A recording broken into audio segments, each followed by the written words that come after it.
do a bit of a history lesson, starting about 16,000 years ago, when the last glaciers were covering this area. One of these glaciers ended right here where the cape is now situated. And glaciers tend to move around, and as they do, they shuffle a lot of earth and stones around, and that's how the cape was formed. It was a ridge of glacial deposit formed right at the edge of that glacier. That's how you get the U shape. That's sort of the imprint of where the glacier used to be.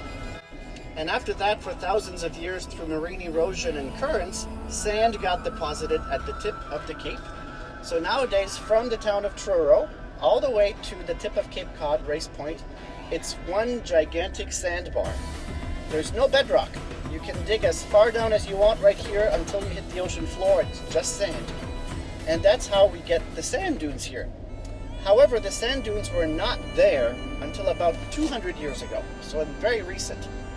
When Native Americans lived here, this was a thick hardwood forest.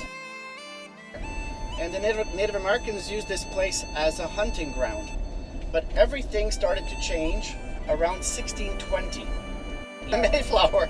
So in their travel notes, you see that they write that this is a thick hardwood forest, beautiful, rich.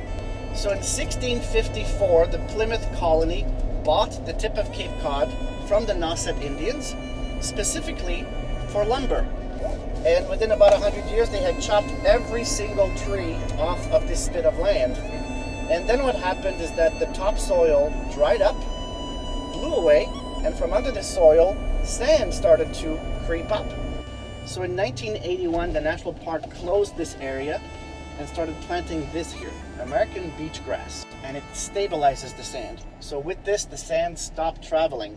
The sand stopped moving around, and other plants now were able to take root.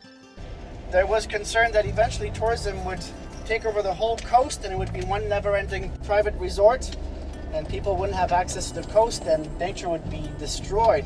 So that's why they created the national park. Now we have 46,000 acres that are protected on Cape Cod. So we have 19 shacks out here. So the inhabitants of Provincetown in the late 1700s built shacks on this coast as refuge for shipwrecked sailors. So if they made it to shore after a shipwreck, they wouldn't die of exposure. They had somewhere to go until they were rescued. So the ones we have here now, it's been a continued tradition of shacks, but they were built mostly in the 20s and 30s. And even though they're very humble little shacks, they've had very illustrious visitors over the years. People like Jack Kerouac, Norman Mailer, Tennessee Williams, Jackson Pollock, Betty Davis, Marlon Brando, all these people have stayed in these shacks over the years.